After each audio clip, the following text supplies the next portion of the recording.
This video is sponsored by Meet Your Gift. Meet Your Gift एक बहुत ही अच्छी Instagram page है जहां पर आप अपने और अपनों के लिए गिफ्ट्स खरीद सकते हैं। साथ ही साथ यहां पर 20 जुलाई से 30 जुलाई तक रक्षाबंधन सेल भी है जहां पर आप एक से बढ़कर एक राखियां और गिफ्ट्स खरीद सकते हैं।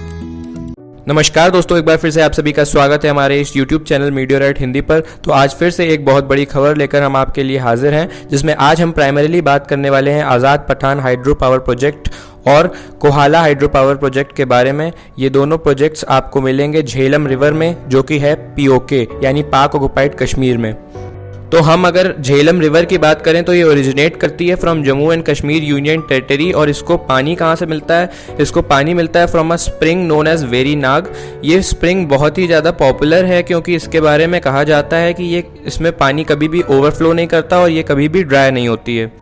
तो जैसा कि आप सभी इस मैप में भी देख पा रहे होंगे और मैंने हाईलाइट भी किया है कि किस तरह से river Jhelum Jammu and Kashmir UT से होते हुए पाक ऑक्युपाइड कश्मीर की तरफ जाती है। यहाँ पर पाकिस्तान के कई सिटीज़ को वाटर प्रोवाइड करते हुए ये इंडस रिवर की एक ट्रिब्यूटरी बन जाती है और फाइनली अरेबियन सी में मिल जाती है। तो जैसा कि आप सभी जानते ही होंगे कि पाकिस्तान में जो हमारा POK है यानी पाक ऑक्युपाइड कश्मीर है, उसे पाकिस्तान में दो पार्ट्स में बांटा गया है, दो पोर्शंस में बांटा गया है। नॉर्दर्न पोर्शन को वहाँ पे गिलगिट बाल्टिस्तान कहते हैं और सदर्न पोर्शन को वो आज़ाद कश्मीर कहते हैं। तो यहाँ पर इस मैप में आप देख ही पा रहे होंगे कि आज़ाद पठान हाइड्रो पावर प्रोजेक्ट, आपकी जानकारी के लिए बता दूं कि ये अभी तक एक प्रपोजल ही है, इस पे कंस्ट्रक्शन अभी तक शुरू नहीं हुआ है। मोस्ट प्रोबेबली इसका कंस्ट्रक्शन 2025 से 26 तक कंप्लीट होने की संभावनाएं हैं। साथ ही साथ मैं आपको कोहाला हाइड्रो पावर प्रोजेक्ट भी दिखाना चाहता हूं। तो जैसा कि आप सभी इस मैप में देख पा रहे होंगे कि ये जो हाईलाइटेड पोर्शन आपको दिखाई दे रहा है, यही है कोहाला हाइड्रो पावर प्रोजेक्ट। तो आप लोगों के मन में सवाल उठ रहा होगा कि क्या ये CPEC का पार्ट है? तो जी हाँ दोस्तों, ये CPEC का ही पार्ट है। पाकिस्तान और चाइना के हिसाब से चाइना पाकिस्तान इकोनॉमिक कॉरिडोर का ही ये हिस्सा है, जहाँ पर मेन इन्वेस्टमेंट करने वाला है चाइना, जहाँ चाइना $1.5 बिलियन का इन्वेस्टमेंट करेगा आज़ाद पठान हाइडल पावर प्रोजेक्ट में, जिसमें लगभग 700 मेगावाट की बिजली का उत्पादन होगा। साथ ही साथ आपको बता दें कि कोहाला हाइड्रो पावर प्रोजेक्ट में भी चाइना अपना इन्वेस्टमेंट करने जा रहा है, जहां पर चाइना $2.4 बिलियन का इन्वेस्टमेंट करने जा रहा है, जिसमें लगभग 1124 मेगावाट की बिजली का उत्पादन होगा। भारतीय रुपए के हिसाब से अगर हम देखें तो ये चाइनीज़ इन्वेस्टमेंट होगा लगभग 29 से 30 हज़ार करोड़ का। तो यहाँ पर आपके मन में ये सवाल उठ रहा होगा कि ये बिलियंस का अमाउंट जो कि चाइना दे रहा है पाकिस्तान को, क्या ये लोन है?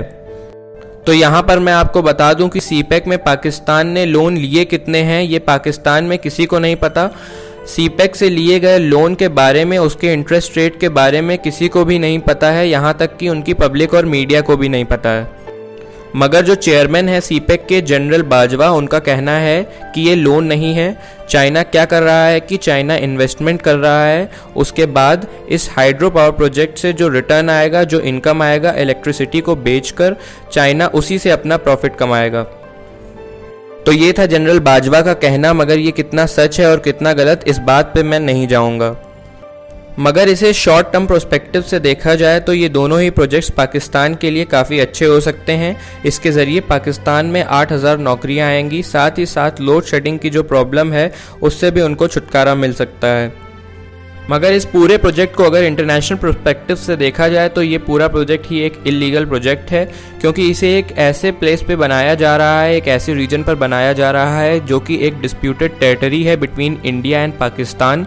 साथ ही साथ आपकी जानकारी के लिए ये भी बता दूं कि इंडियन गवर्नमेंट ने इस डिसीजन को क्रिटिसाइज़ किया है और कहा है कि CPEC इंडिया की सोवरेनिटी को वायलेट कर रहा है। इसके साथ ही इंडियन गवर्नमेंट ने यह भी कहा है कि एक डिस्प्यूटेड टेरिटरी पर इस तरीके का इन्वेस्टमेंट करना गलत है, क्योंकि इसे आप अगर इंडियन प्रोस्पेक्टिव से देखें तो अरुणाचल प्रदेश या लद्दाख के किसी रीजन में जब हम कोई इन्वेस्टमेंट लेकर आने की कोशिश करते हैं या वर्ल्ड बैंक से लोन लेते हैं तो चाइना उसको ब्लॉक कर देता है। चाइना कहता है कि ये एक डिस्प्यूटेड रीजन है और वर्ल्ड बैंक इसमें लोन नहीं दे सकता है।